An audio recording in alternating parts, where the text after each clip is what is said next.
प्रस्तुत दोहे एवं चौपाइयाँ। राम लक्ष्मण परशुराम संवाद।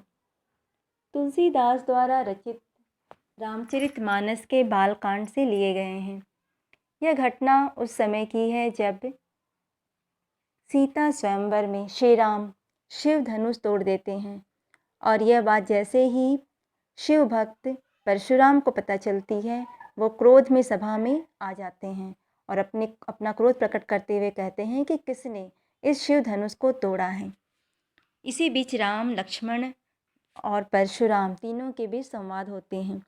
इस संवाद में अवधी भाषा का प्रयोग हुआ है, वीर रस हैं, अलंकारों की भरमार है तथा इसमें मुहावरे भी आए हैं।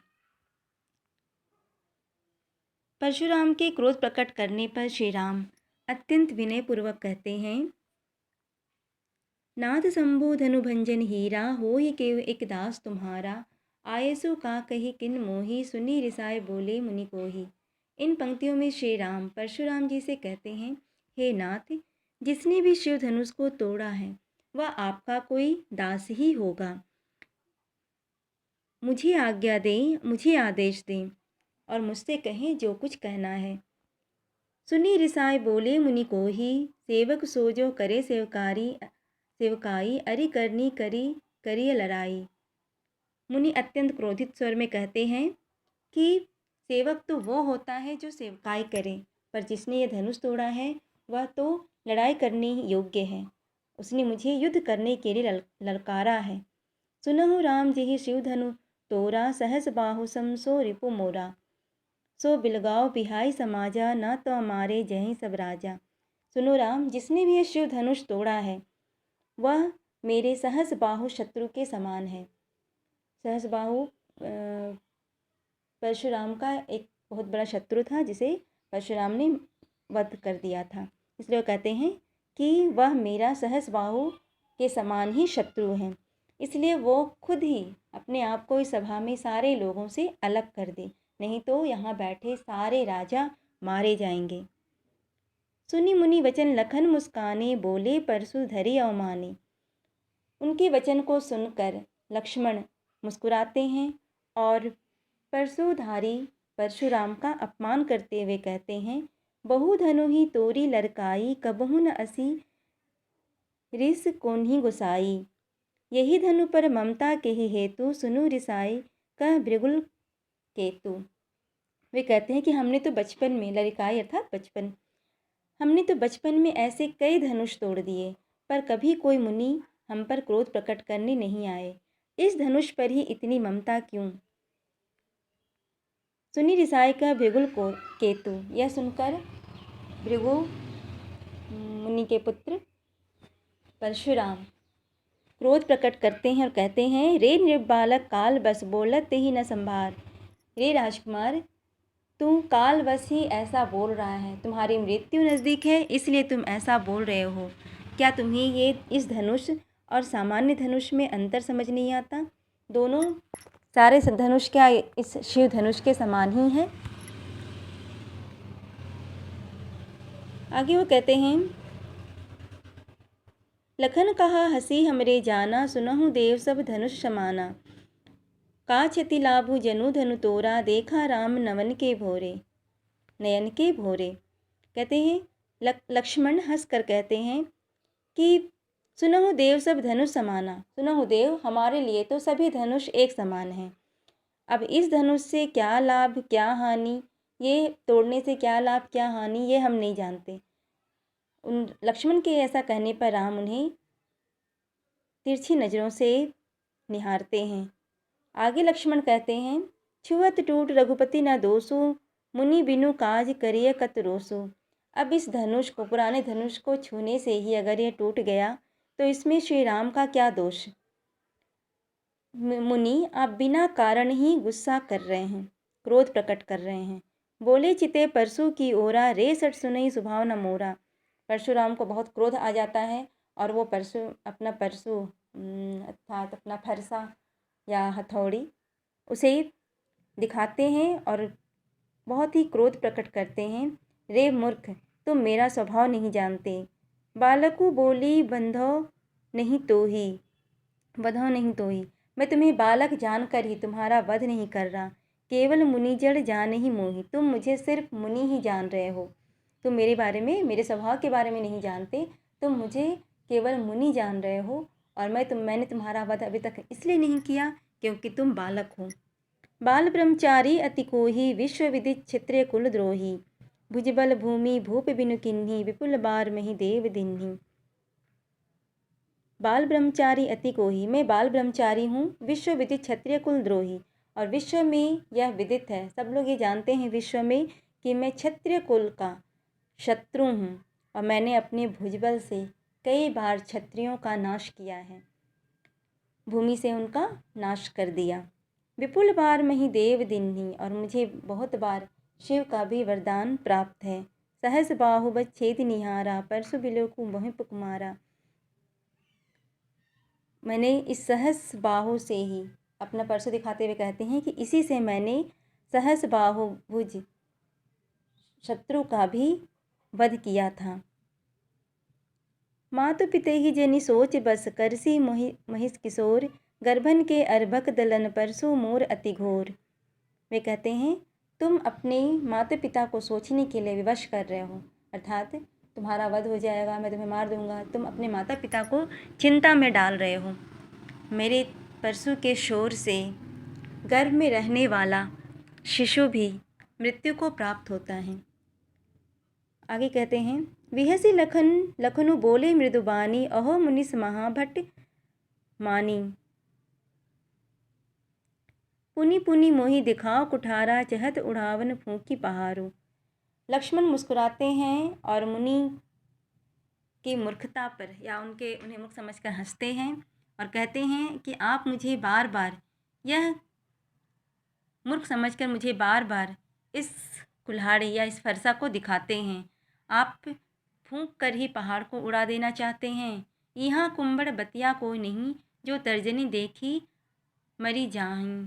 यहाँ कोई कुंभड़ बतिया अर्थात जो कुंभड़ बतिया कुम्हला जाती है, तर्जनी उंगली को देखते ही वो कुम्हला जाती है। यहाँ पर ऐसा कोई नहीं है, कुंभड़ बतिया फूल नहीं है या वो पौधा नहीं है जो तर्जनी को देखते ही कुम्हला जाए। देखी कुठारू सरासर बाना, मैं कछु कहाँ सहित अभिमाना। आप ही बार बार कुल्हाड़ी फरसे को दिखा रहे हैं, मुझ में कहाँ कुछ अभिमान। भृगुसुत समुझी जनेऊ बिलोकी, जो कुछ कहूँ सहो रिस रोकी। भृगु पुत्र, मैं आपके जनेऊ को देखकर ही कुछ नहीं कह रहा। जो कछु कह तो सहो रिस को रोकी, इसलिए मैं अपने क्रोध को रोक कर रखा हूँ। बंधे सुर महिसुर हरिजन अरुगाई, क्योंकि हमारे कुल में देवता, ब्राह्मण, भक्त और गाय, इन चारों पर हम वार नहीं करते। हमारे कुल इन पर ना सुराई, मतलब हमारे कुल में इन पर वार करना मना है। बंधे पापू अब कीर्ति हारे, मारतहु पा अपरिय तुम्हारे।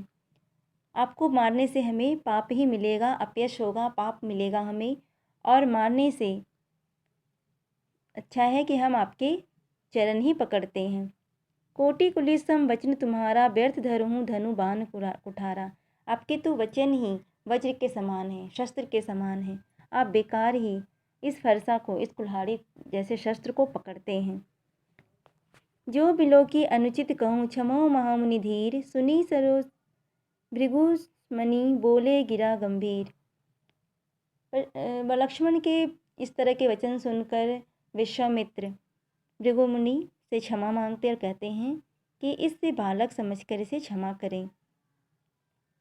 कौशिक सुनहु मंद येहु बालक, कुटिल काल बस निज कुल घालको। वो कहते हैं कौशिक नंदन विश्वामित्र, सुनो, यह मंद मूर्ख बालक अपने कुटिल वचन के कारण ही काल को आमंत्रित कर रहा है, अपनी मृत्यु को आमंत्रित कर रहा है। और ये भानु वंश राकेश कलंक, यह सूर्यवंशी चंद्र कलंक है। निपट निरंकुश अबुध असंख्य, निपट ही मूर्ख अबोध है। काल कवलु होई छन माही, कहीं पुकारी खोरी मोहि नाही। अगर मैं इसे मार दूं तो फिर मुझसे कुछ ना कहना। तुम हट कहो जो चहूँ उबारा, कही प्रताप बल रोष हमारा। लखन कहो मुनि सुजस तुम्हारा, तुम्हें अछत को बरने मारा। अपनी मोह तुम अपनी करनी। वो कहते हैं कि काल बस यह अपनी बातें कह रहा है, अपनी मृत्यु को खुद ही आमंत्रित कर रहा लक्ष्मण, और अगर इसे मैं मार दूँ तो तुम मुझे कुछ ना कहना। तुम हट कहो जो चहो उबारा, अब तुम ही इसे कहीं प्रताप बल रोसु हमारा। अब तुम ही आप ही मेरे बारे में इसे बताइए कि मेरी शक्ति, मेरे क्रोध का परिचय दीजिए। लखन कहूँ सुनी सुजस तुम्हारा। लखन कहते हैं कि किसी और को कुछ कहने की ज़रूरत नहीं है, आपने तो अभी कई तरीके से अपने बारे में सब कुछ कह दिया। नहीं संतोष तो पुनि कुछ कहो। अगर आपको अभी भी संतोष नहीं है तो फिर कुछ कहिए। बेकार में अपने क्रोध को अंदर दबाकर दुख न सहिए। वीरव्रती तुम धीर अछोभा, गारो देत न पाऊँ शोभा। वीर अपनी बड़ाई खुद करते हैं, वह शोभा नहीं देता। सुर समर करनी करहीं, कहीं न जनावी आप। विद्यमान रन पात्र रिपु कायर कथि प्रतापो। जो वीर होते हैं वो अपना बखान स्वयं नहीं कहते, वो अपनी शक्ति, अपनी योग्यता रणभूमि में दिखाते हैं और अपने सामने वाले को कायर नहीं समझते, बल्कि जो अपनी शक्ति का बखान करते हैं वो कायर होते हैं। अपनी शक्ति का परिचय देना है आपको तो आप रणभूमि में आइए। लक्ष्मण की इन बातों को सुनकर परशुराम अत्यंत क्रोधित हो जाते हैं और कहते हैं कि तुम तो अपने काल को स्वयं बुला रहे हो, तुम कालवश ही ऐसा कह रहे हो। बार बार मोहि लगी बुलावा। मुझे तो ऐसा लग रहा है कि तुम बार बार अपने काल को, अपनी मृत्यु को बार बार बुला रहे हो। सुनत लखन के वचन कठोरा, परसु सुधारी धरेव का घोरा। अब जनि देव दोसु मोहि लागो, कटुबादी बालको बंध जोगो। लखन के कठोर वचनों को सुनकर परशुराम अत्यंत क्रोधित हो जाते हैं और अपने फरसा को ठीक करने फरसा को मारने के लिए सीधा कर लेते हैं और कहते हैं, मारने को तैयार कर लेते हैं और कहते हैं कि अब अगर मैं इसे मारूं तो सभा में कोई भी मुझे दोष ना दे।